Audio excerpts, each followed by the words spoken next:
Já voltamos e quem está de volta aqui no estúdio do Balanço Geral é a nutricionista, convidada de hoje, então, a Gislaine, para responder perguntas de quem está assistindo o Balanço Geral e mandou aqui pra gente. Aliás, chegaram muitas perguntas. Vamos tentar aqui separar algumas para responder. A primeira delas é da Marcinha. Qual é a melhor sugestão para o jantar? Então, o que a gente precisa sempre estar avaliando? O horário. Então, o horário que o paciente vai jantar é bem importante.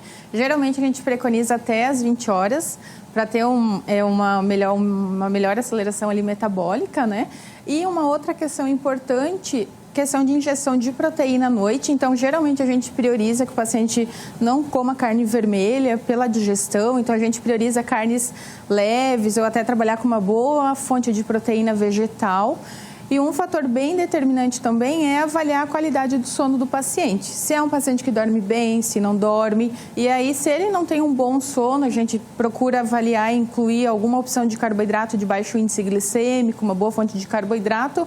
Se é um paciente, e também no contexto geral, a gente precisa avaliar a composição da dieta como um todo do paciente.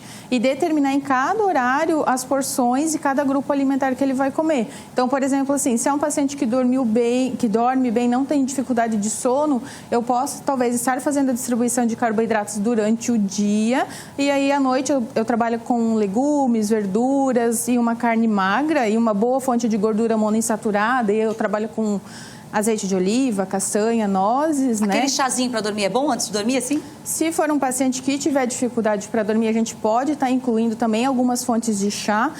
E o sono, inclusive, ele é muito importante no processo de emagrecimento. Ele é um dos pilares que a gente hoje elenca como um dos principais fatores para ter emagrecimento. Então, não adianta o paciente ter uma alimentação adequada, fazer uma atividade física, se ele não está dormindo de forma adequada também. Se ele não estiver tendo um sono reparador. Então, vamos dar uma olhadinha aqui na próxima pergunta para a gente conseguir responder o máximo possível. Okay. É a Eveline, ó. O jejum intermitente está na moda, funciona? Funciona, então a gente usa muito como estratégia alimentar. Então, isso precisa ser avaliado pelo profissional nutricionista.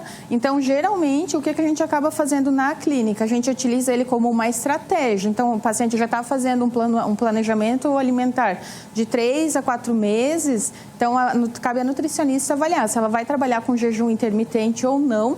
E uma coisa bem importante, tanto o jejum intermitente quanto a restrição calórica, no processo de aumentar o gasto energético metabólico, porque ele estimula a parte mitocondrial, que hoje é responsável pela queima de gordura, já é comprovado há algum tempo. Então, ele funciona, mas ele precisa ser avaliado pela nutricionista em qual momento que ela vai trabalhar com jejum intermitente. Por falar em queima de gordura, pergunta agora da Vanusa. Tenho muita gordura acumulada na região do abdômen. Como posso fazer para emagrecer?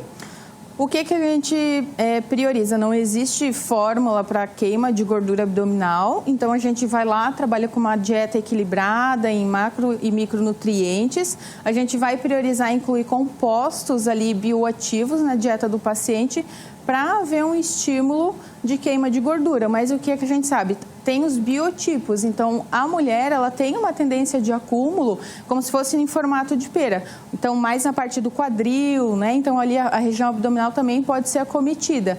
Então cabe ao nutricionista fazer uma dieta equilibrada, mas não necessariamente isso às vezes vai estar interligado com a queima de gordura abdominal. Então a gente pode avaliar um bom suplemento também para estar estimulando esse processo.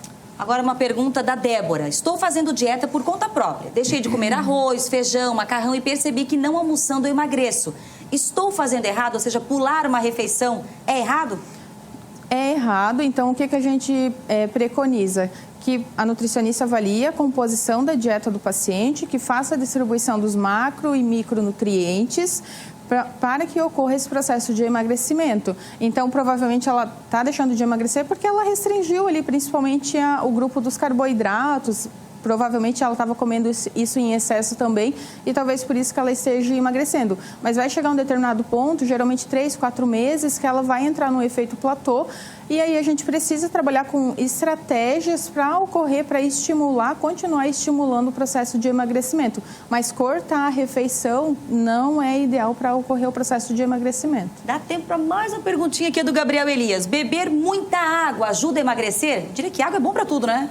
Então, tem que ter uma correta ingesta hídrica, ela ajuda na parte da hidratação, principalmente da hidratação ali celular, estimula a mitocôndria, só que não é 2 litros para todo mundo, que é aquela regrinha básica muitas vezes, né?